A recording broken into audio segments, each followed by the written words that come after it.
Welcome to our tutorial on how to change your post's background color on Facebook. Let's walk through the steps together. To get started, open the Facebook app on your Android device and go to the What's on Your Mind section to create a new post. Tap on the option for background color to access the background color customization feature. At the bottom of the screen, you will find a selection of different background colors to choose from. Select the color that you want to use for your post. Once you have chosen the desired background color, tap on Post at the top right corner of the screen to publish your post with the selected background color. By following these steps, you can easily customize the background color of your posts on Facebook to make them more visually appealing and engaging.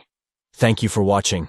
We hope this guide has been helpful in showing you how to change your post's background color on Facebook.